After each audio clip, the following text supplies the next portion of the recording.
All right, everyone, thank you for coming tonight for the community meeting for Garden City, the first project. My name is Justin Daniels. I'm the project manager for the entitlement process for the project.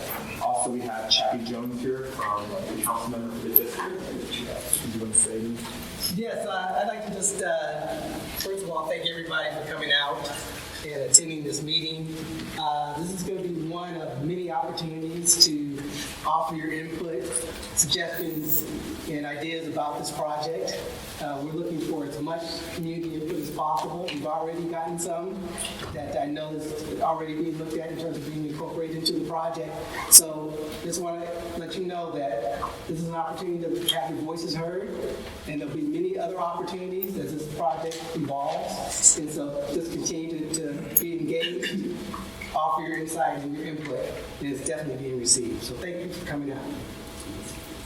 Thank you. And also, we have Emily Lopoma, supervising planner, here as well. We have some staff from the Parks Department, Public Works, and then we also have Whitney Berry. She's the project manager for the environmental review, and also Shannon George as well. So this is going to be a two-part series. I'm going to do the project portion of it regarding the zoning, and then the applicant's going to do a presentation for the project. So we have agendas over here to the right and sign-in sheets. And then, and if you also notice on the back of the agenda is a code of conduct. So you do that.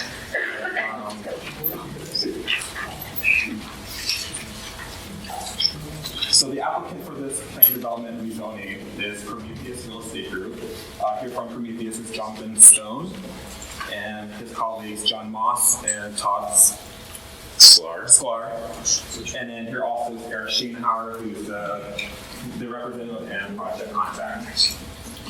So this is a plan development rezoning from the commercial general zoning and the commercial neighborhood zoning districts to the CG plan development zoning district to allow up to 215,000 to 360,000 square feet of office space, up to 871 dwelling units, and a minimum of 15,000 square feet of retail and commercial space, and a 1.5 acre public park on 16.7 gross acre site.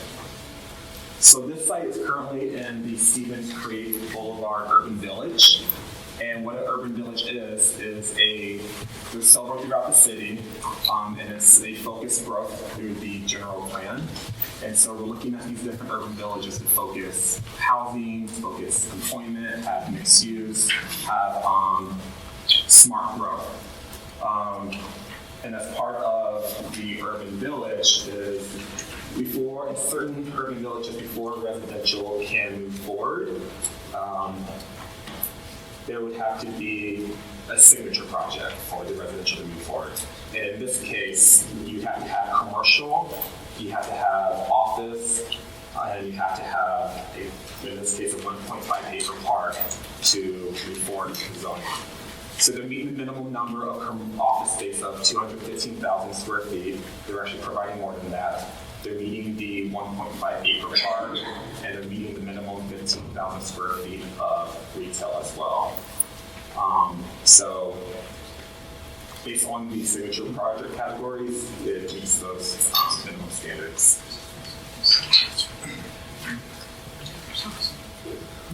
And part of the signature project as well, we're looking for outstanding site design, we're looking for outstanding architectural design of the buildings, and we want an outstanding park for the community as well.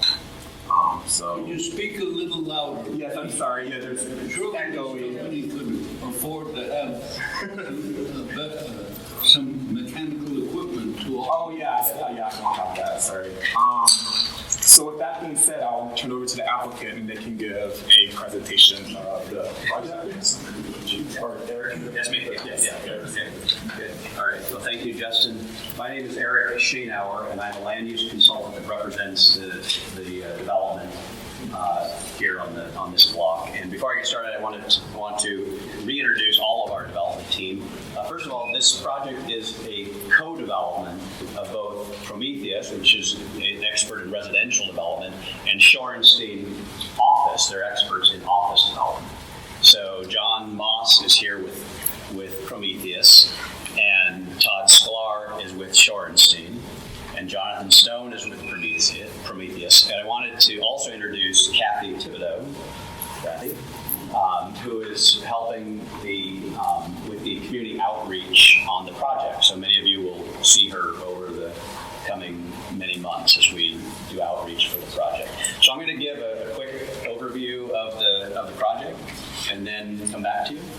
Yeah, we could just do a quick introduction in terms of who we are and then who's developing the site. Okay, you can go now then. Yeah, just All do right. it quick. So I'll be very brief. My name is John Moss, with a firm called Prometheus Real Estate Group. We are a local investor, owner, and manager of apartments and offices as well, but primarily our focus is on the apartment side. The company is a family-run business, privately held. We've been in San Mateo and the Peninsula for 51 years now.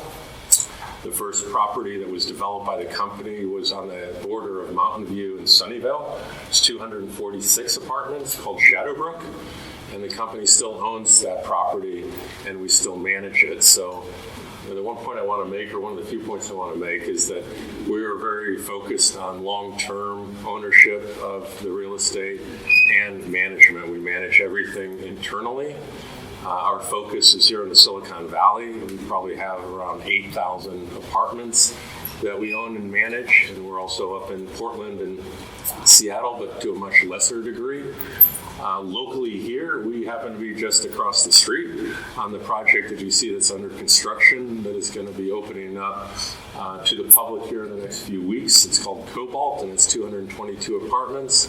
If you go just a block down on Saratoga, we developed way back in the 1980s a project called Orchard Glen, which is about 360 units, and we still own that and manage it. And the reason I bring up a lot of these properties that we've done over the years is we've got a website, and I would encourage anybody who has interest in taking a look at any of the properties we've developed over the last 51 years to take a look at them and see how we manage and how we maintain the properties. We take a lot of pride in that. We take a lot of pride in the design. This is a signature project. We hire multiple architects to make sure that we've got the best quality design on these properties. We've also most recently been involved in a project on Kylie, 2 miles down, where you may know the old Kaiser Hospital was located, the 9-story hospital, and that was redeveloped into a number of apartments and housing units as well. So just want to give a real brief overview. We're not coming in from the East Coast, we're local, and we will be here as long as all you will be here, and maybe even longer, because it's going to go generation to generation as far as the ownership and maintenance of the apartments that we plan on designing, along with the retail and the park. So Todd Sklar with Shorenstein is our co-developer. Good evening. I'm Todd Sklar. I'm with Shorenstein. We are a San Francisco Bay Area-based firm that specializes in very high-quality office properties throughout the United States. And we're very pleased to be dealing now with our third property here in San Jose. We recently acquired 2 properties in North San Jose that are being updated. We feel strongly that we are parts of not only the Bay Area community, but the communities in which we hold properties. Like Prometheus, we are a family-owned company, and we develop, own, manage, lease, maintain the buildings all within our company. So we're excited to let you see what we have in mind for this site. Excellent. So, there's some empty seats up here in the front for those of you who want to have a seat. We're going to be here for probably an hour, so if you want to sit down. So I'm going to give a very brief overview of the key project components, and then when I'm finished, we will have the question and answer period, and there will be plenty of time to answer all your questions and to get all of your comments. So I'm just going to go quickly through a summary of the development first, and then we'll go into the Q&A. So I think you're all familiar with the site. Our proposed development includes almost the entire site that's bound by Kylie, North Lake, Stevens Creek, and Saratoga Avenue. The only parts of this city block that aren't presently involved involved in the development are the gas station on the corner of Kiley and Saratoga and the Bosnian Community Center back on North Lake. The rest of the block is proposed by us for redevelopment. The next block.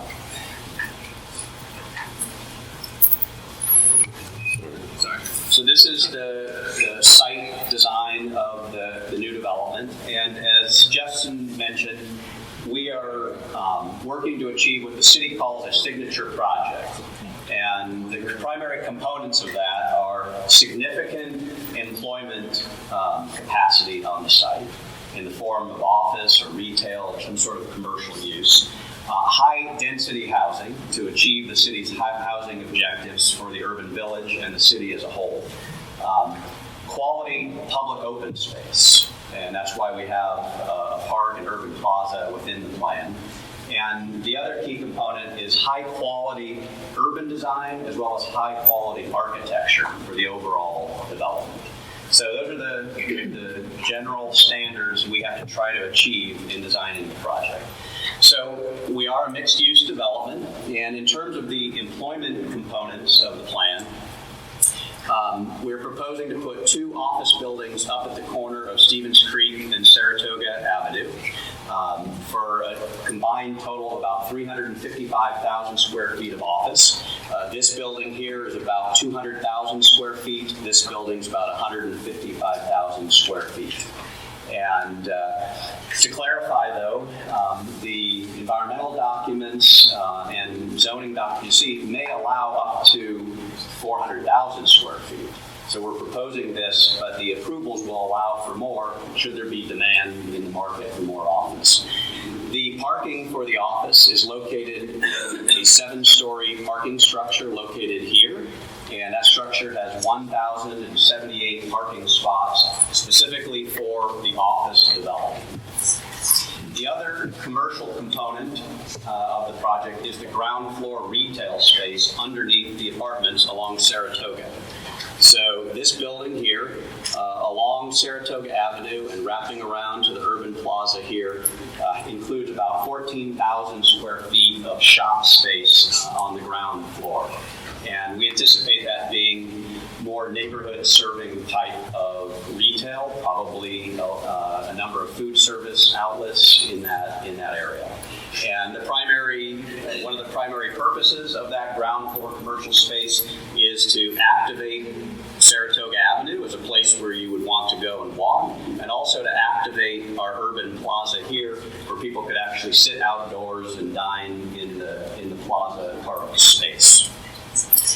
So those are the primary job components on the site, and in addition, on the site, there are jobs in conjunction with the operation and maintenance of the residential apartment community. This is a significant size community, and there are dozens and dozens of jobs just maintaining and operating the apartment community itself. So the city's general plan and the city council's goal is jobs, jobs, jobs, and we're trying to deliver that on this site.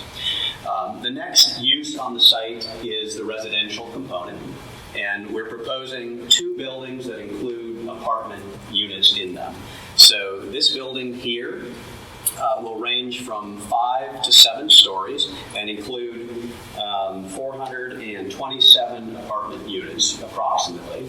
And the parking for this building is underneath. So it's what's called a podium building, and underneath the building is where the parking is. And there's 705 parking spots in that particular block. Can you give me the ratio again? 427 units and 705 parking spaces in this building. And these are approximations. We're going to go through a lengthy process here of city review, community review, and things can change over time, but this is where we're starting at in our proposal. The second residential mixed-use building is this building. And as I mentioned already, on the ground floor will be commercial space, but on the upper floors will be residential. And this building is designed differently in terms of parking. We'll do questions after the presentation. There'll be plenty of time to get all those answered. The design of this building is what's called in the industry a wrap garage project. So the parking is in a structured, multi-level structured garage in the middle of the building, and then the residential units wrap around it. And this building too will be in the 6 and 7 story range on that block. And the number of residential units there is approximately 444 residential units. And the parking garage here is designed for approximately 806 parking spots. And the parking spots in this garage will serve the apartments as well as the ground floor retail. So there's about 76 parking spots allocated for the retail. And we are accessing the parking through this driveway entrance here. So it's very convenient for anyone arriving by car to pull in, park, and then go to the retail shops in this location. The next component of the plan is the Central Park, and this is really a cornerstone of the plan that not only pulls the whole project of ours together, because it's in the center, it is the focal point of the office, the retail, and the housing, all in here. But we're hoping it will become the focal point for the broader community and broader neighborhood. And as Justin mentioned, the requirement here is to develop a 1.5 acre city neighborhood park. And we are proposing this location. It'll be a central park. It could, over time, the shape might change as we advance the plans with the city. But the concept is that the park would be somewhere in the middle and would have good access off North Lake and also access up Saratoga, so that the surrounding community, surrounding neighborhood can easily come and visit the park. Our park design concept, and we'll get to it on another slide, but in general, this end where we have the office and the retail and this housing, we propose it to be a much more urban plaza type of feel. Not your typical suburban San Jose park. That way people, as I mentioned, can buy their coffee or sandwich here and come to a dining plaza out and enjoy the park in a more urban format. We're contemplating, a central court here, and then this end of the park would feel more like a neighborhood playground park, with literally a playground, picnic area, turf area to throw or kick a ball. So those are the key components of the land uses. And if we go to the next slide, this gives you an enlarged imagery of the park. And today, you're more than welcome to provide feedback on what you might want to see in the park. Rebecca Ross from the Parks Department is here. Ultimately, there will be a parks planning, community planning process where there will be meetings specifically to think about the design of the park. But there's no reason, while we're here today, if you have an opinion about park design or park features, to state those so that the city staff can get that down. But in any case, on this slide, it shows you the 3 zones that we're contemplating as our proposal, and hopefully the neighborhood and community agrees. This being a more urban flavored park or plaza, a central focal point, and then a more neighborhood serving park with playground, turf area, and shaded picnic area as sort of key neighborhood components. And the imagery down here is just that. It's concept from other parks around the country. And we'll do questions after the presentation. Okay, thank you. So those are just concepts, and those have not been decided. Just our vision of what it might be. And the next slide we have is, so in terms of design, we don't have refined architectural design for these buildings yet.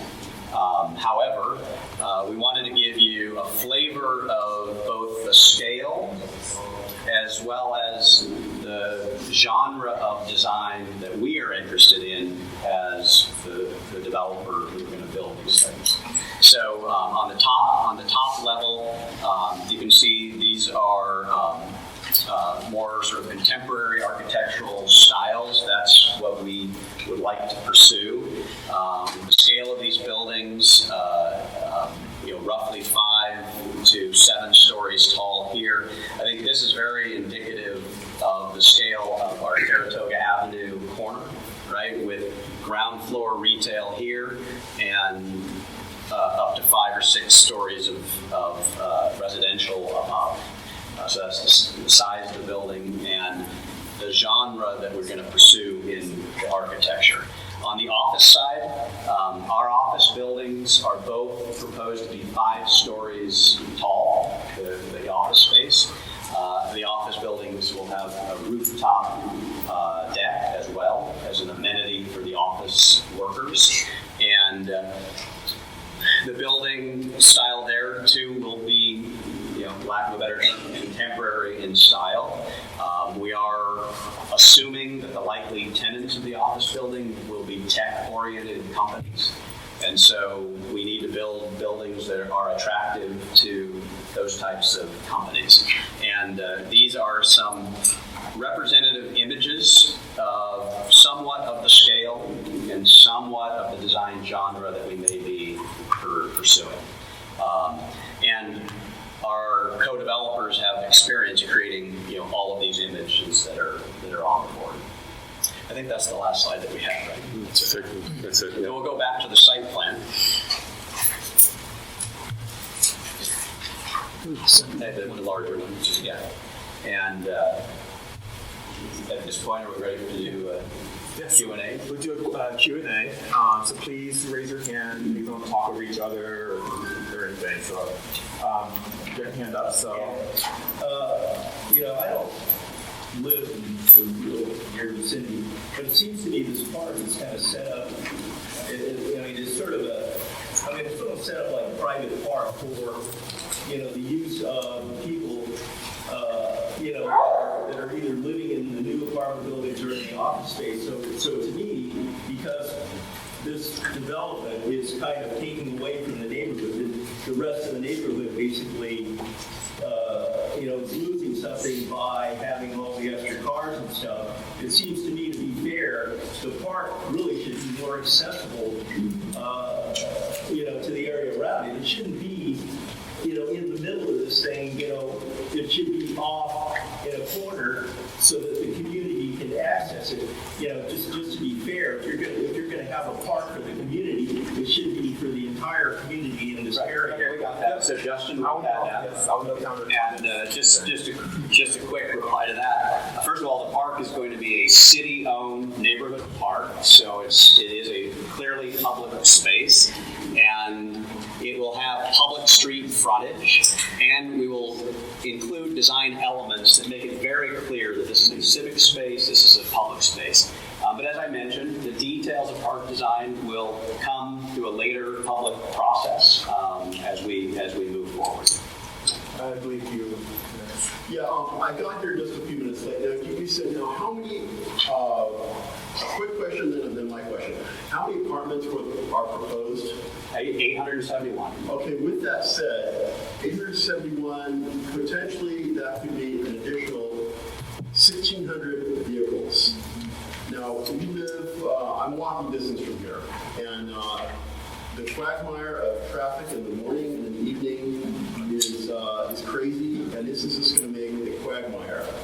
I don't know if you've ever lived in New York, where it's a very dense environment. We're creating that, and I don't know if my voice is going to do anything, but I just want to verbalize that this is going to become an issue in an already congested area. Next up, go to traffic.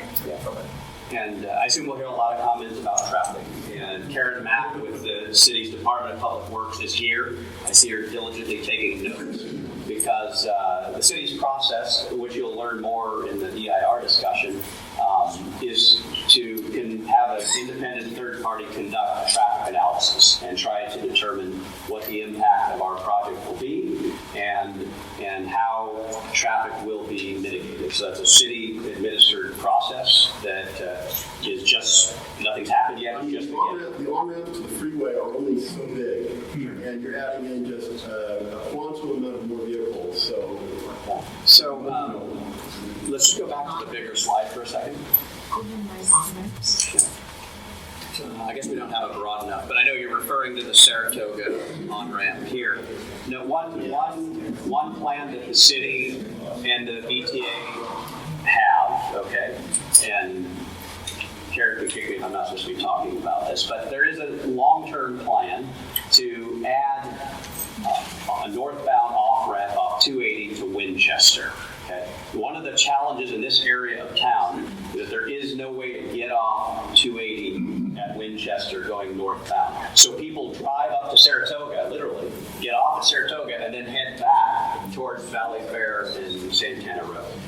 And that phenomena happens with a certain percentage of cars. And so the city is going to implement a transportation demand policy that raises the funds to construct that ramp. It should help alleviate the situation on Saratoga. And the other thing is, professionally, I'm a nurse. And in the event of an emergency, you need to get emergency vehicles in, you've got all this traffic going on, that creates just another public safety issue. And just, keep it safe. Just one comment, I am from the, and also looking at San Francisco in this area. And in Hayes Valley area right now is building apartment buildings, no parking whatsoever. Because the current, what do you want to call them, the techniques are not buying cars. They're living in places where you want to. But around here, you have that problem. You have that problem. 8 cars, but So did you have a question? No? Okay. I think you have your hand up. You have the retail space facing Saratoga Avenue. Go to the Is there parking provided for that space, or is the big parking garage supposed to be the space for the retail that faces the street? Yeah, so the entrance to the garage for the retail is right here. So this is all retail space on both sides. You drive in, there's parking here, and you come out to visit the retail shops. We deliberately put the parking as close as possible to the shops. I actually have 2 questions. First, part of the planned area and the general plan requires that you have next to transit.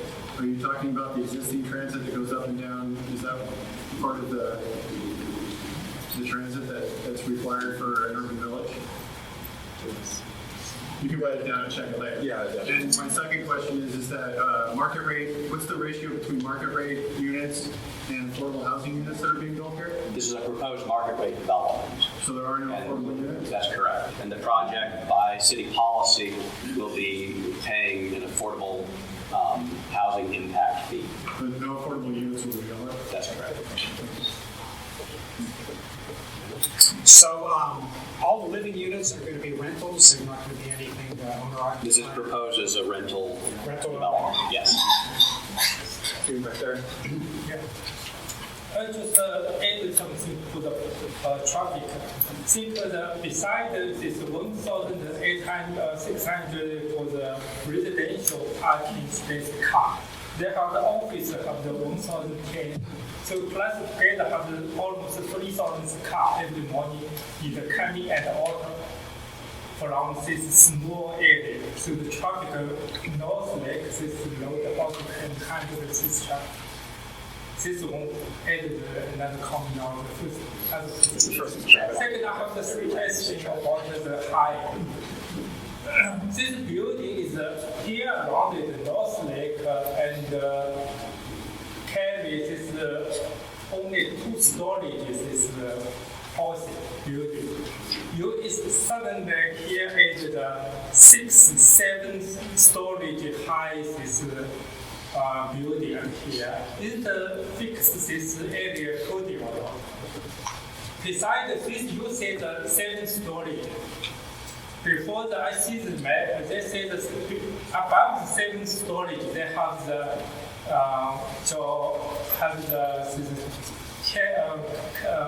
swimming pool something. Exactly.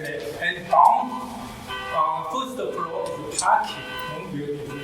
So this whole building very high. This is how do you match this surrounding this area? So the building height going more too toward high. You see, here only the 2-story. I understand. So what you're saying is the buildings are too tall.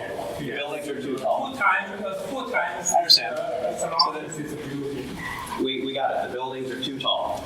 In terms of design, one thing we're doing on the residential building is we've intentionally put these open courtyards facing on North Lake in order to step back some of the mass of the building, break up the mass of the building, and add landscaping along North Lake. So that's part of our technique. Last question, you mentioned that since 2 buildings of the 800, more than 900 this apartment. Around this building, no areas is a green area. If the 800, 900 apartment maybe have dog, I think there might be have the more than 100 dogs. People live. So how do you walk dog? This small this parking area, you don't have any area around this building. Where is you walk your dog? So the dog is this park only for the dog park. Yeah. So space to walk your dog. How to walk? Space to walk your dog. You say that this park for the people. I think this is park only for dog. Yeah. Bob, do you want to go? Yeah, I wanted to ask a question about the park plan. According to the PDO, you should about 8.5 acres of park land. We know that you never get the whole thing, but at a minimum, you should have about 2 acres of park land. District 1 has less park land than any other district, and there's no parks anywhere near here. So I'd like to encourage you to at least, you can have half of it deep developed, half of it be private open space, so you break it down to a quarter of the 8.5. Well, you should provide the entire park on site rather than paying fees. You in the back of the buses? You, sir? Yeah. Are there any plans to expand North Lake, Kylie, and Saratoga? I'm not. You've got a 76.3 driveway coming out onto Kylie. Have you ever seen Kylie? It is jammed. You get to North Lake, it's just cars on both sides. How are you going to get cars in and out on that street? Allow for walking, allow for everything, unless you enlarge the streets. Yeah, Karen, do you want to? And secondly, you've got coming onto Saratoga, you've got an entrance to the retail section. Are you going to be able to make a left turn coming south on Saratoga into that retail section? Or will it only be able to be accessed if you're going north on Saratoga? So we have Karen Mack. She's from Public Works, and she can answer those questions. Hi, I'm the traffic manager for the Department of Public Works and liaison for the city and Department of Transportation. I can tell you a couple of things that there are no plans to widen North Lake or Crafting Boulevard at this time. In reference to your left turn into the retail site, we will be doing a traffic analysis, but typically for roadways that are of certain width where you have to travel across 3 lanes of traffic, we usually would not allow a left turn unless there's a signal, but we haven't done a traffic analysis, so we haven't evaluated those needs yet. And one more question. Well, let's see. How these buildings, you mentioned your apartments over here, those are just high-rise dormitories. Are these buildings going to be green? Are they going to have any kind of setup that these buildings will be green, not just the usual, build them up, stack them up rectangles? They're... Maybe LEED certified? I've been in this city since Dutch Hammond was here. And they tore the city down and we built these things back up downtown. We've got a plaza, that's nice. But the rest of it, we've got these buildings that are just rectangles that stick up in the air. And they're supposed to be apartment buildings, they're ugly. So the city has a green building policy for private development, and we're required to meet it. What does that mean? part of the signature project, there's going to be, the architecture is going to be great. So it's, You the apartment here only 4 stories, right? This is only the 8 stories. Yeah. let's get some other people's questions. Can you back there? Go ahead, sir, and then we'll go to you. I have 2 questions. I just found out within a couple of miles from here, there's another land area about the same thing that the owner may be selling, and wanting condos and apartments, and it's maybe a couple of years. I can talk to you guys after it, but I want to factor that in. I don't know if it's 100%, but I will talk to you guys after, but it is very close to here. Okay, and then the other thing is, remember that, okay? So it's about the same size as this, okay? So, and the next thing is that the businesses that are here, will they have access to stay if they want, like for instance, like the Persian restaurant right here, they kind of want to stay this, will they have access to stay when you guys develop? Well, they'll have an opportunity to come back. Well, there'll be, so retail or restaurant is allowed under the zoning, so they could potentially. They could potentially, right? Potentially under the zoning. So after the meeting, I'm telling you about this. Okay. Yeah, this is close. Okay, we'll talk about it afterwards. I need some clarification about the planning department's role. Do I get it right? So you built these buildings, 871. Let's say be conservative, 871 cars minimum that would be coming in this very small area. And then you create congestions, then people get fed up, then you go and open a overpass.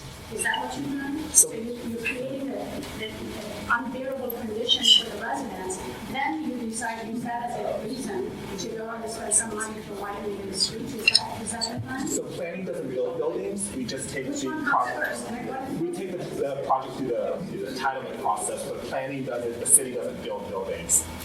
So. I'm not sure which one is going to come first. So you're going to build 871 units here, make the condition unbearable for those who live here. So as Karen said, there would be a traffic study as part of it. After this one is built. One person at a time. The way the process works is the city conducts a traffic impact analysis with a third-party consultant and determines, they project ahead of time where the traffic is going to go and what the impacts are. And then they require that the project mitigate those impacts at the time the project is built, not years later. What I was referencing was a broader regional project dealing with the Winchester Freeway route that ultimately will be built. But the impacts to local streets, local intersections will be assessed and evaluated, and mitigations will have to happen at the same time as the project. I thought you should create a condition first, then you build the private building so people can be more comfortable moving around. Not afterwards. Well, the way the city policy works is it happens together. The mitigation and the project happens together. This creates urban decay. This is what happened in Chicago, in major cities. They build and build and build these cracking, high-rising, ugly buildings, and then it falls apart. People leave, people get fed up, and then urban decay occurs. Then Donald Trump comes in.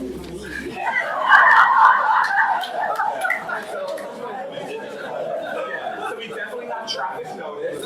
We definitely create concerns notice. So you talked about the retail space down below and job creation. I have a couple of questions. First off, how many jobs do you estimate your retail space creating? Is there a number attached to that? Well, I mean, it's an estimation, right? So this level of office development will create about 1,500 jobs. Okay. And this amount of retail space will create about 50 jobs. So combined on the site, about 1,500 to 1,600 jobs. Understood. Now, the actual construction of the project, how many jobs do you estimate? How many construction workers do you think will be on those projects during construction? I think there's an estimate of approximately 200 construction jobs at any one time on the site. Okay. Is the developer aware of the local area standard wages that it takes for people, for performing that work, to live here, to actually, people that live here and work here, to survive here. Does the developer like to respond to that, please? Don't you hire locals? Yeah, so we hire local contractors, and we hire general contractors who then go out and receive estimates from subcontractors. And the general contractors that we are hiring are local, and they will hire subcontractors, I'm sure some of which will be from the immediate area and some of which will be potentially. The workers what wages? So just to be completely clear and honest here, I happen to be a workers' rights advocate for Local 393. Sure. I've surveyed all of Prometheus's jobs in this area, including Sunnyvale, Mountain View, and this project right here, Cobalt. The workers that are on those jobs are not being paid sustainable wages to live in this community, period. And that is exploitation of those workers, in my opinion.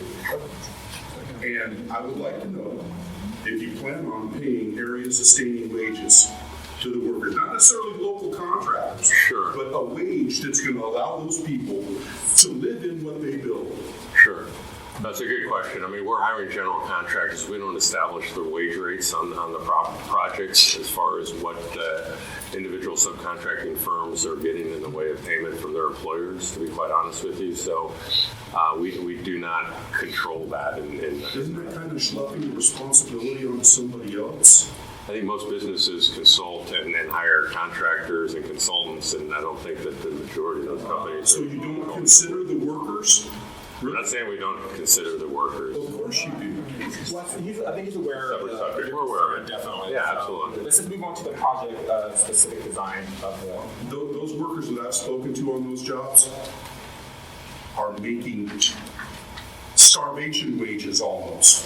It's embarrassing to admit what those workers make. Okay. Prometheus doesn't seem to care much about what those workers make or the fact that none of them have health care. Okay, I think he's aware of the concern. I think you expressed that concern. Sir, your question? I guess I'm concerned about the city park.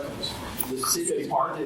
The park is going to be turned over to the city with its huge budgets for parks. So now is this the plan to move the homeless off the freeway on-ramps? I'm just curious about that. And then on Stevens Creek and Saratoga, people here need to understand that the city of San Jose's policy is to reduce lanes. They're going to reduce Stevens Creek by at least one lane in each direction per car. Their road diet is a policy and a practice. They're doing pork chops at intersections. They're trying to slow traffic down because it's safer if the cars don't move. And they do have a point. If you were going 2 miles an hour, it's a lot safer than 30. But the city policy is to do away with cars. And everyone here needs to understand that. Vote accordingly when VTA money comes because that's to get rid of your car. If you don't want a car, you want to be in a bus and vote for it. But just be aware of what the city's plan is. It's not these guys' fault. It's planning, and I don't know what they said when they came up.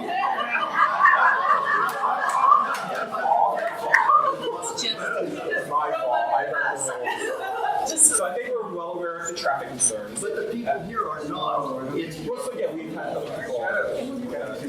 So let me ask you a question. May I alleviate this? I couldn't hear the question. Actually, you developed the Kaiser site, right? You developed it's all developed. Yes. And I thought that was a big nightmare on Cali Boulevard, 1,000. So how's that going? How's the traffic over there?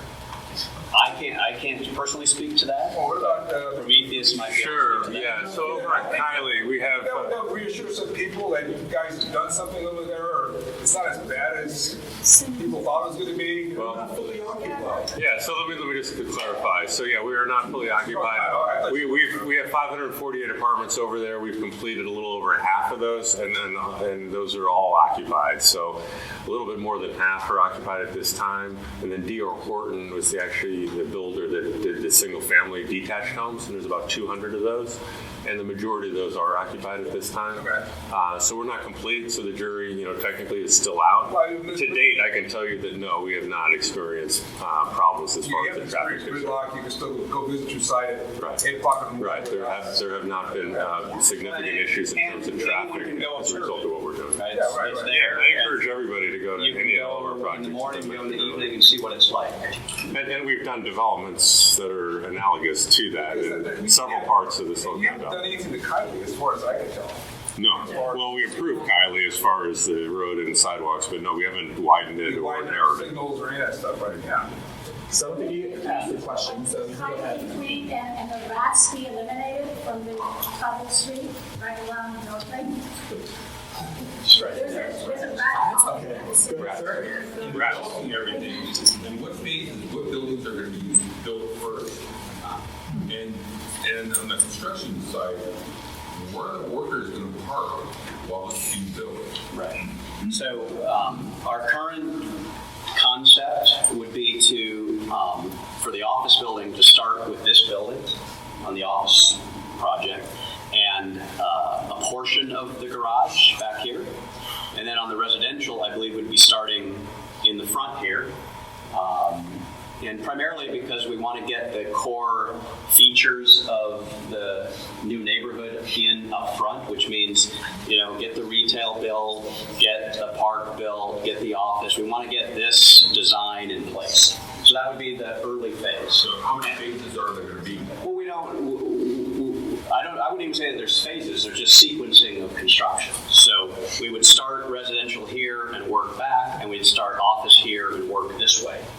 And in terms of space, we have 16 acres, so we feel it's going to be very feasible to stage the construction materials and the workers parking on the site as we go. That's a lot of material. Yeah, obviously as we get towards the tail end, where the whole site's developed, that gets trickier. But that's what we'll have to do. 2 or 3 different phases on the residential for sure, and on the commercial, it's going to be at least, it's going to be 2 phases basically. This building first, this building second. And fortunately with 16 acres, yes, there's more laydown area and more areas for parking. And then once we get complete with about 50% of the construction on any one of these 2 residential projects, we open the garage for the construction workers to be able to park, but for the first half or so. Are they going to have a fence around the perimeter that way? We'll fence off the entire site and have security on site as well. What about the sidewalks and access for handicap? The sidewalk should still be open, but we have not gone through that level of design at this stage. The city will require the sidewalks to stay open. Yeah. I mean, they're going to get replaced at some time, so they'll be down for a few weeks at that time. Go ahead. So first, I think it's disingenuous to talk about traffic, because we both sit on the wagon, not on the wagon, we sit at the wagon. And city has said out loud that their traffic assessment isn't going to be completed until after the project is complete. So to sit here and tell these people that the traffic assessment is going to sort of magically appear, and you guys are going to figure out if this is a good idea or not, I think is disingenuous. And secondly, don't give it. He asked me. He said that his traffic is sitting right here. And secondly, is that you have a business sitting right down here, Harry's Hop Rock, which is a landmark here in this area, and it's going to be gone. You can sit here and say, oh, they have the opportunity to come back, but at the market rate that there's going to be here, there's no way that they can come back. So it's just another indication that the city does not care about this area. You have jobs. I've never been into Harry's Hop Rock where that place hasn't been packed. Right? That is, and for Chappie Jones to stand over here and say he cares about this area is disingenuous, because by removing Harry's Hop Rock alone in this place is saying that we don't care about this area, because they're not going to be. What you should do is you should make a place for Harry's Hop Rock in there, and no matter what you have to do, and let them pay what they're paying right now, so they can come back, and everybody that enjoys that place can continue to enjoy it. So we never know. We don't know what's going to happen with Harry's. We know the owner of Harry's, Larry Kramer, very well. We have a long relationship with him, actually, and so we have an open dialogue. But there's no guarantee how it's going to shake out. He was realistic in stating that there's probably no way he's going to. Well, he said that to the media. So that was his public comment. And Terry's has already admitted that the location that they have right now is a little bit too large for their current business as of today. So they admitted that. So Karen was going to answer the question about timing of traffic analysis. So there were several traffic reports going on simultaneously. On April 29th, the city issued a work scope, which tells a consultant, the selected traffic consultant, what and how they're going to study and what time, and general parameters of the report. It considers all the existing roadways in the area that would be affected by project traffic. And so it was issued, again, at the end of April. So we would anticipate a traffic report to be submitted to the city approximately 4 to 6 weeks later, which is going to be a draft. It'll be reviewed by the Department of Transportation, the BTA. If there's impacts to Caltrans, it will be sent to Caltrans, and which I would anticipate that there will be freeway impacts and ramp impacts. So a traffic report for this project is going to be prepared as part of their environmental. What you're referring to is the area-wide traffic study for the Urban Village Plan. So this is going ahead of the Urban Village. And so when the Urban Village Plan is done, the traffic report that's going to be prepared for that larger project is a much larger area-wide traffic report that will look at Saratoga Avenue, Winchester, Stevens Creek. And that also is in the early stages of being scoped. Is Lawrence on there too? It's in Lawrence as well, and Santa Tomas as well. One of the problems in District 1 that's been mentioned is the lack of the kinds of parks that we like to enjoy. This neighborhood has very, very few, if any, parks. And I wonder if the developer could think through how this 16 acres could be more available for parks, could be more neighborhood friendly, could be a help to the community, because I think that right now this community has very, very few parks to look to, and it's disappointing. All in District 1 it suffers on that score. What's the city policy on acreage per population for 1,000 people? How many acres should the city try and provide? I mean, Sunnyvale, a lot of cities have policies on, for parks. Yeah, park space. Do you have anything to add? As Bob pointed out, it's 3 acres per 1,000. 3.5 thousand population. Hi, we're the park advisory. It's 3 acres per every 1,000. 3 acres per 1,000? Okay, so we have almost 900 units, and you're going to provide an acre and a half. Okay, so, I got to believe like at least 2 people, maybe 3 people per unit. So net, we're falling behind. I think in order for you guys to get this approved, and whatever that's called, landmark or whatever the terminology project. Signature project. I mean, you got, the neighborhood has to come out ahead on this deal. You can't provide less than the guideline and call it a signature project. I mean, it just flies in the face of, common sense. I just want to provide a little bit of clarity. So the city's policy on trying parkland to either dedicate land or pay fees. So the project is proposing to dedicate the park here and also pay fees. So a portion of the park they're going to pay for, not only are they going to dedicate the land, but they're also going to pay to develop the park. When do we get out of the hole? You keep accepting money and you never get parkland. We have no parkland on this side of 280. I completely agree with you, and we're very well aware of that. Okay, so how do we come out ahead if we keep, if we buy the parkland in South San Jose? So what happens is if all the money is the full dedication is met on this side, they'll pay the remainder fees, and the remainder fees will go into a capital budget, which is reinvested into other parkland within. No. They have to dedicate enough park space, otherwise it just doesn't make sense. All right, so we have to merge. We know that you're concerned about the parks. Absolutely.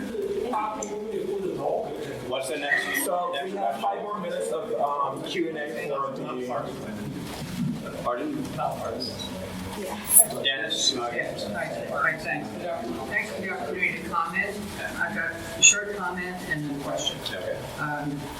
First of all, with regard to the design, the project, all I'm asking, I don't know if your project's going to get approved or not, but try to be bold, in your design, in this district and so many others around Sunnyvale, around here, the apartment projects, are darn bland. We've got lots of points for blandness. There's one project in this whole district, El Paseo Studios, which finally broke, the mold on blandness. Try to do something better than everybody else. That's just one comment. Second comment is a question for Karen. Hi, Dennis. Hi, Karen.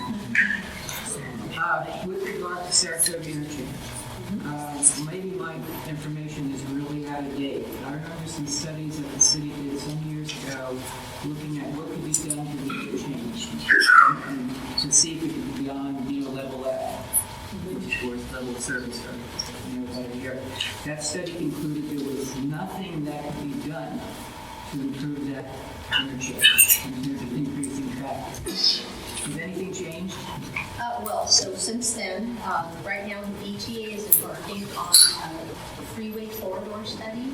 Roughly, it is going from 101 all the way to 85, and the intention is to look at the entire corridor to see what corridor improvements can be made. There were some concept drawings for Saratoga, and they would have to be a more modern interchange. Right now, there's no funding for it, but I think the initial planning stages of what might be done at Saratoga, but there's nothing planned for it. We're going to transition to the next phase of the meeting, and as we do that, I just want to point out that this was the main part of the meeting to talk about the project details. Okay, the next part is more about general environmental impacts, and I just want to say that our development team will be here at the end of the meeting. So if you have specific project questions, we can talk with you after the meeting. We can look at the boards and answer any questions that you have. Thank you. Thank you. Yeah, so we're going to transition to the environmental scoping meeting. We have Meenakshi here from the city of San Jose. Sure. Why don't you read on just in case there's a site question. Good afternoon, everyone. Thank you so much. Coming here Monday evening, I know it's not easy. My name is Meenakshi Panakal. I'm the supervising environmental planner for the city of San Jose. My group supervises all the private and public projects for the city of San Jose. Having said that, I'm going to introduce 2 people here. She's the assigned project manager for the Garden City Environmental Impact Study, starting with initial study. And we have Shannon George, who is our consultant from David J. Powers and Associates. I'll just take a few more seconds to explain something before taking your points of view and questions and your concerns. And that is that David J. Powers and Associates is contracted to be an extension of our staff, so that the environmental review and all the technical studies that go with it are actually neutral and independent. I hope I will emphasize again neutrality and independence, because it's very important in the California Environmental Quality Act that the city can analyze, get factual, rational information, and present it to you. The CEQA work that will be done for this project is complete documentation and will be full disclosure about issues that we know of for the project that's described and analyzed. And we looked at many issues in the CEQA, and one of the key ones is traffic. So I know already you'll have been posing many questions, good questions, key questions about traffic, operational issues, impact issues for which Karen has already delved in and answered some of them. She also talked about the traffic impact analysis that will be done for this project. That's one of the technical studies that's done to help analyze what are the project's impacts. Having said that, I'm going to invite Shannon up front, and we three will take questions, issues, and concerns from all. I'm sorry, just real quick, did we also mention, there's multiple points through the EIR process where public comment is accepted on the environmental document. This is absolutely the first step here. We have the notice of preparation that's been released. You can provide city written comment on that. Also this evening, there's comment cards up at the table. Please feel free to fill those out and you can submit those. The next opportunities are when the draft EIR is complete, it'll circulate for 45 days and the public has opportunity at that time to comment on the environmental and then also at the public hearings. So there's multiple opportunities, and if you get a chance, there's a little flyer up at the table that outlines all those opportunities for you to provide your comment on the environmental analysis. I'll just point out, hi everyone, I'm Whitney Berry, and I'm the email that you'll be sending comments to if you have comments on the environmental impact report. My contact information should be on this comment card, and we definitely appreciate getting your comments verbally in this meeting, but if we get them in writing, it's easier for us and for you to document your concerns more accurately. Instead of us summarizing your concerns, we want to get your words and have that in the public record. As part of that public record, that will go to your council representative and the rest of the council when they're evaluating this project. So if you would pull these or just grab one, and I also have business cards up there, feel free to email me that way.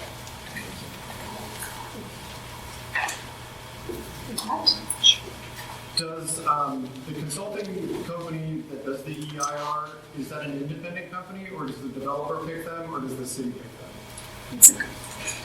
We're an independent firm.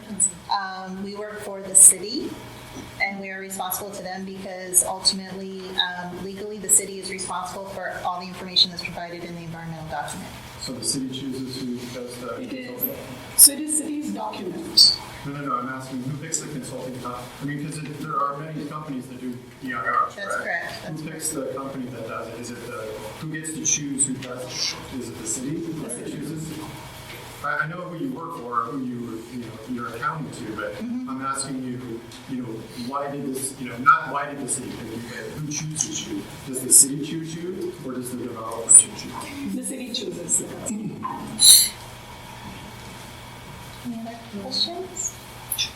Or if there's... Okay, for the build this document. You say the city pick you, but your funding is coming from where? Is it from the city or is it coming from the development company? The developer is required to pay for the document, but they don't have any input into the document. They don't actually see it until you do. So the pay is from the developer. In all the private projects, no matter who says to someone, the applicant has to bear the cost of the environmental review and the technical studies. The city does not. We use taxpayers' money. We cannot spend it on private projects, as you can understand. What other major impacts do you see environmental impacts besides the traffic? Is there anything else that, I understand all the different chapters of the EIR and it's great. Sure. Is there anything specific that stands out as an impact? For any large project, our areas of concern, and we haven't completed the analyses yet, so we don't know what's going to happen. But in addition to traffic, air quality and noise are always the other two major issues. Clearly, for a development of this size, infrastructure and utilities is going to be something that we'll have to address very carefully, particularly water supply and sanitary sewer capacity. So, anything dealing with high-intensity development in a very urban environment, we're going to have to address. And those are the things that we're looking at that would probably be at the top of my list of... And if you find there's adequate sewer capacity, then the developer required to do the mitigation measures that they're saying. Correct. Correct. So under CEQA, anytime a significant impact is identified by law, the project has to do all feasible mitigation measures to reduce that impact to a less than significant level. They cannot avoid mitigation. And if I may add, it's likely that there will be some cumulative impacts. Correct. Because of the neighborhood being the high growth. which for those of you who may not understand the terminology, cumulative, so we look at project level analysis, which is just this project compared to the existing condition. In addition to that, we look at a cumulative condition, which is this project plus the existing condition, plus all other potential projects that are known at the time for the surrounding area. So we look at the totality of what can happen as well. Sure. Gentlemen, Do you take into account the development in Santa Clara because it's another city? Yes. Yes. You do? Okay. They are part of your universe. Yeah, they're just across the street, so yes. Another city, and a lot of times they're totally ignored in your plans and your reports. If they're in close enough proximity, we do take it into account. Yes. I had a question about a couple of articles that you have in the EIR report. One of them is biological resources. Yes, sir. Something about urban habitat. Yes, sir. What does that mean? You're going to take care of the squirrels? Trees. The rats. So even though this is a very developed urban environment, trees do provide habitat for birds, both predators and migratory, so we have to take a look at that. But there's nothing else on the site. Right, like at the moment, right now, what was going on was the nesting and birding season. Yeah. So if you go to any regional park right now, you'll see all ducklings and all the small babies, because that was the season. So though it's an environment that's completely degraded with, human-built environment, there are still trees that provide habitat. The other one has to do with the water quality, yes, sir. hydrology, and the storm drains. We already have a problem with storm drains here. Okay. Right on the corner of Kylie and North Lake, when it rains, it's floods. Floods, okay. So that's good to know. You need to know that. Okay, thank you. Sure. Yeah, it seems like all the development projects in San Jose is approving now are 1.4 parking spaces per unit, something like that. That's true. I mean, I heard something like that. So parking ratio. And so everywhere that's been happening, I mean, I have a friend that lives on Winchester. They've been fighting whatever's going on over there. But every time that happens, okay, they only want to build 1.4 spaces per unit, and there's always a shortage when these things get built. It happened in Japantown. I sort of hang around there a lot, so I know about it. 1.4 is not enough. Okay, and I don't care what you say about bus line rail or whatever coming down Stevens Creek. This stuff hasn't happened. Okay, and what winds up happening is. And I live on that side of Kylie, over in San Jose, and that apartment area, they never sweep over there because they don't want to move the cars out. Okay, so there's sludge over, and that's how bad the parking is because they don't want to say you can't park there for a morning, a couple mornings a month. Okay, so parking is going to be an issue. If you build 900 units and you supply 1.4, I don't live around here, so it doesn't really bother me, but I know it's going to be a problem, and it's really not, the surrounding area on this side of Saratoga isn't going to be able to handle the extra cars. It's going to be an issue. So I think that, 1.4 is a pipe dream. You need to supply more than that, especially, if you're going to have mixed use and you want people to be able to go to these businesses. We take note of that. We take note of that.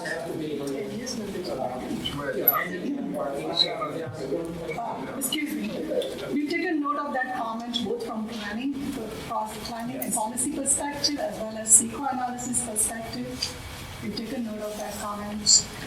I want to say that one of the difficult awarenesses that we all have to come to terms with is that we no longer can sustain one person in the car, all of us going to work and returning in the next 10, 20 years. The way we say built environment evolve, we cannot sustain. There's no place to put lanes, much as Kevin would like to.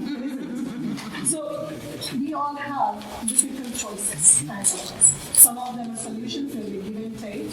And one of the things is parking, because the more parking we provide, the policy will lead to more people parking in cars. All the shopping centers around here, okay, had originally, the old ones anyway, had originally been built with more parking. So what happened? When things changed, right, they start building stuff in the parking lots, right? I mean, you see it in Cupertino, you see it in San Jose, you see it everywhere. So if you build, to meet the demand now, you can always do something with those parking spaces later, right? Why create a problem now for the next 20 years, until, and promise that the infrastructure is going to, solve the problem? It's not going to happen. Why create a problem when you don't have to? If you have these parking spaces, you can do something with them later. So build them now. Right, so we noted that in the previous discussion, so we need to move on to environmental questions. Environmental questions. Well, I have two questions. I agree with you that if we have options, we don't need to drive. Unfortunately, in this community, we don't have that options. So, on the overall questions, with all the new developments coming up on the urban village, across Stevens Creek and also on the other side of St. Clair, is there any plans to incorporate better public transportation? That would be my first question. It's an excellent question. My second question is that, is there any plan to build some sort of retail like Trader Joe's so people can go shop instead of driving around? And my third question is the renewable energy. Is it required by the city to incorporate something like solar renewable energy for any new developments? Because, we have a real problem. So, is that part of the plan? Very good questions. First one, I'm going to respond to the regional plan. There is definitely a sense of urgency with regard to transit. So, as you know, you've all read in the papers, you know, funded issues that we face. And the BTA is actively, aggressively meeting with communities to try to talk about transit solutions. And there are a lot of communities that are reluctant. They don't see it as a big solution, and they look at the existing environment as that we have not been successful. But I would offer that we build maybe 1/10 of a transit system in San Jose. And yes, there's a much larger system plan. We just haven't built it yet. So I can tell you that the BTA is actively looking at upgrading and increasing our transit service, and they evaluate the traffic lines and ridership, looking at ways to provide incentives. Haven't got there yet, but I think that is one of the major goals of the BTA and also the city. The lady in the gray sweater had another question. I'm sorry. I didn't see No, that's okay. Go ahead. No, What about the renewable? That's fine. Yeah. In fact, Justin was ready. I was going to talk about the retail. So there's retail on Saratoga, so retail is allowed to on Saratoga, but renewable energy, green building. Energy consumption. So it is a requirement for all the new developments, is that correct or no? There will be an energy consumption analysis. Right. One of the sections that we do analyze in the EIR is energy consumption compared to existing conditions, and any green building measures that the applicant proposes will be incorporated into that analysis. But it looks at not only just energy usage on the site, but also energy usage from automobiles traveling to and from the site. So it's a very comprehensive analysis of all the energy output that would be required for the project.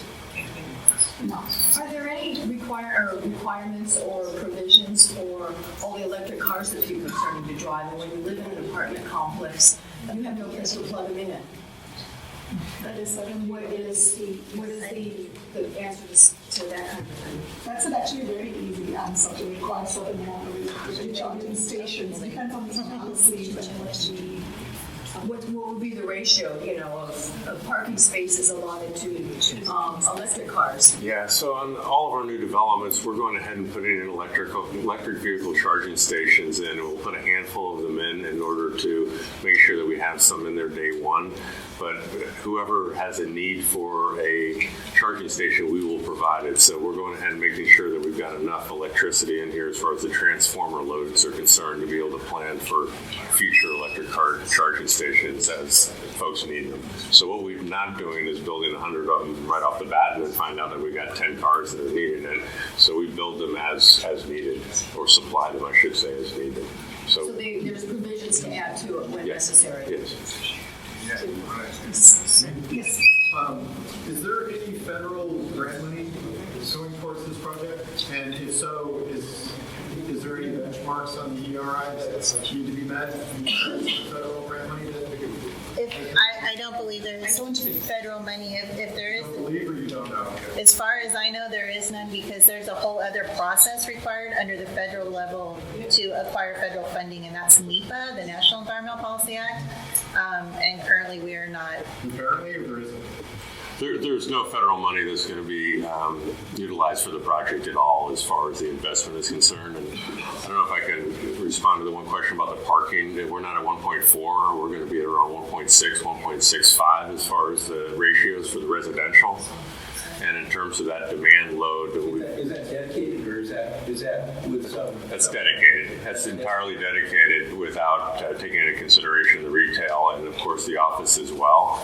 And to give you an example, we've studied this ad nauseum over the last 10, 20, 30 years. And give you one of many examples, we are over in Rivermark in Santa Clara. We own a 1,000-unit property over there.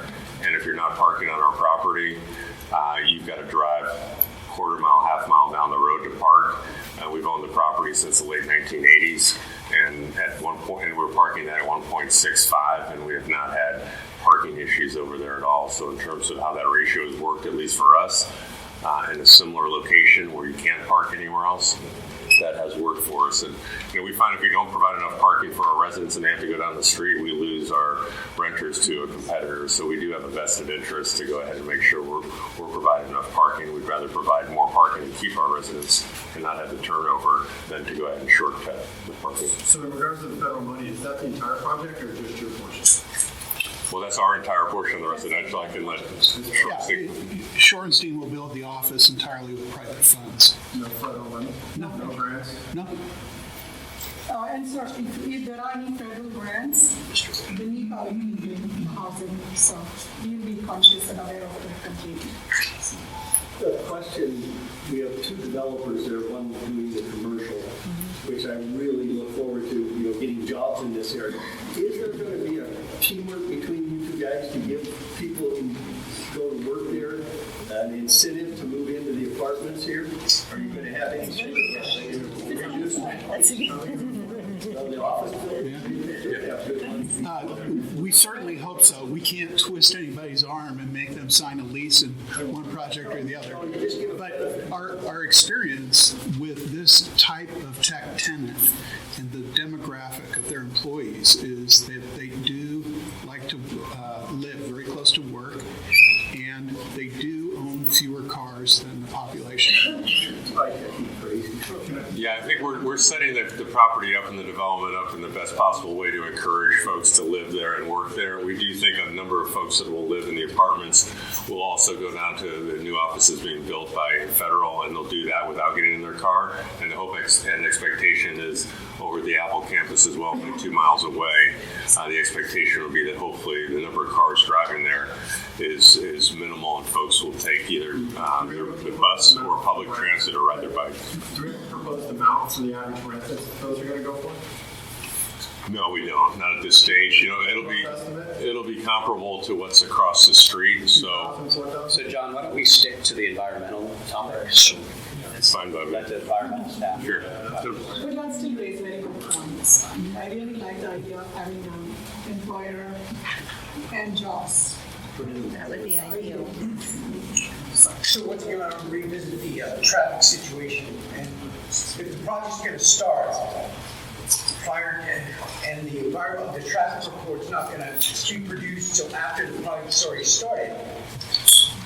So where are we going to? No, No, so for this specific project, by law, the traffic report has to be complete, mitigation has to be identified before city council can even take action on this project. And then once, if any mitigation is identified, then there is processes at the city that requires that mitigation to be implemented prior to occupancy of the project. So I know that there's the area-wide transportation assessment that's being done, but that is separate from this specific project. And by law, under CEQA, the project cannot move ahead of the environmental analysis. Is the timeline available on the website? When what will be available on the website? Yeah, I mean the timeline in terms of the timeline. The approval process, what's it not? As Shannon said. So, are you talking about the part of the time where? The environmental. So I can speak to that. We already have available online. We've published the notice of preparation, which many of you may have received by email. I have a few copies that I'd be happy to share. It shows a description of the project that's going to be analyzed. Other information about what will be going in the EIR, our general understanding of the impacts. And then we will pair that with what we hear tonight, what comments we've received from you by email, by mail, however those come to us, and pass those along to our consultant who will incorporate that into our final environmental impact report. So at this point for timeline, we accept comments from the public for 30 days. So this will take us to about the end of the month. About the 28th is when it's the cutoff date, that 30 days. But at that point, we are still preparing the EIR so that there are comments that come in, we can still incorporate them. And if I may add, at a later date, after the EIR is ready for public review, we post it, we circulate it. I believe the decision is to circulate it for 45 days. Typically studies, we wanted more time because we want everybody's input. And at that point in time, we take all the comments and we give responses to that. That's why when she says fill out the form, you can also send it to her via email. It's very important for all of us to get clear comments so we can answer germane to the issue you're raising. And there will be some issues that are planning issues, that are non-CEQA issues, not in California Environmental Quality Act issues, but we'll see to it, adjust it, and address them. We work very closely with planning and we are all in the same page. And then just overall, so it takes several months to prepare all the technical reports once we go through this initial process.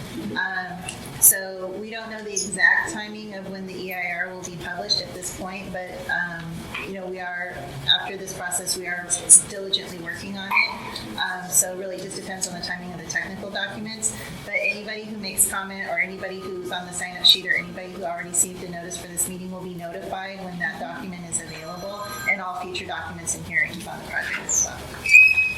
And it must be done before the hearing on the project, so it will definitely be available long before that hearing, and everyone will be decided on the project.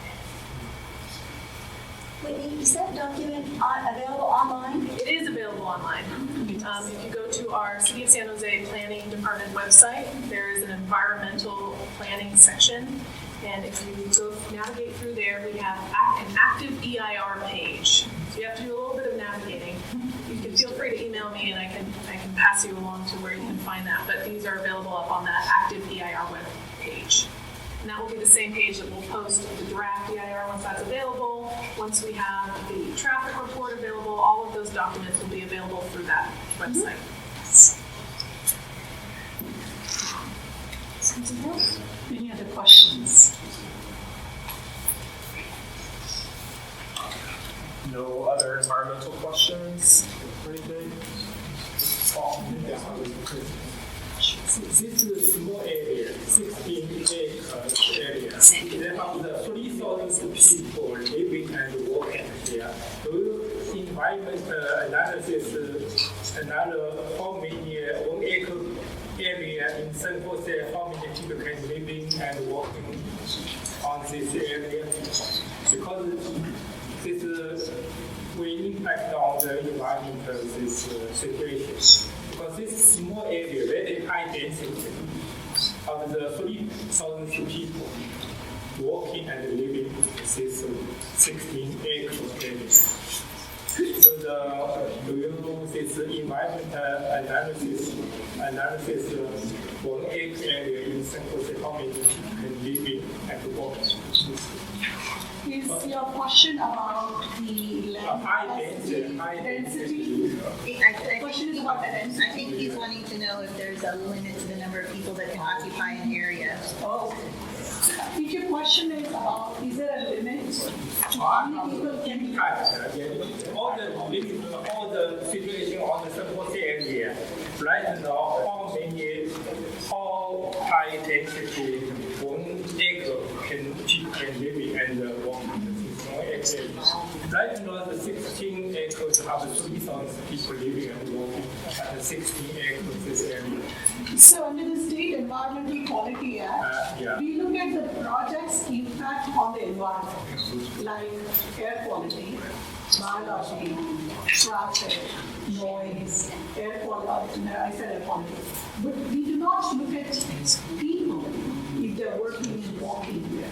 That's a social, if I'm understanding your question correctly. We don't look at how many people. Yeah, people, if you look at area, high density people live there, will impact traffic, environment. So that I estimate generally in the San Jose area, 1 acre. Right now, the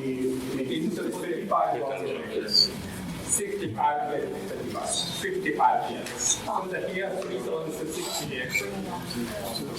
So are you asking what impacts bringing 3,000 people on On the environment, right?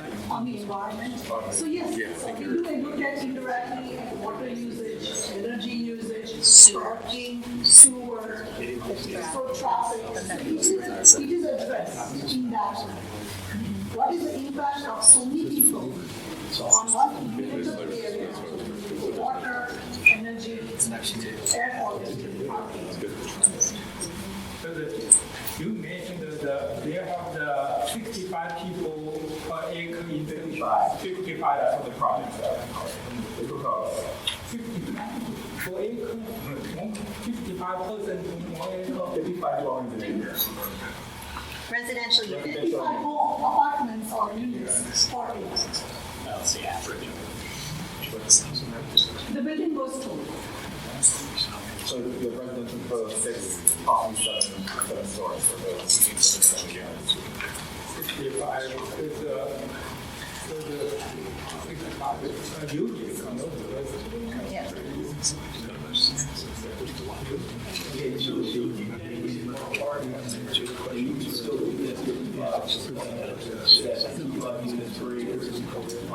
Basically, you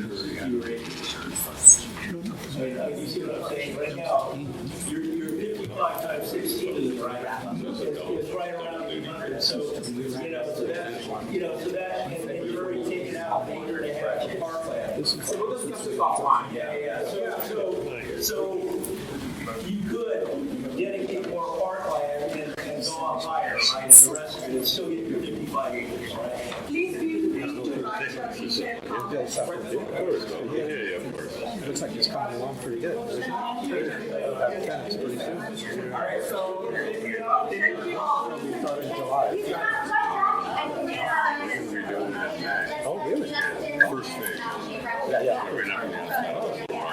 He told me to do it about a year ago. We're ahead of schedule. We do these meetings a lot.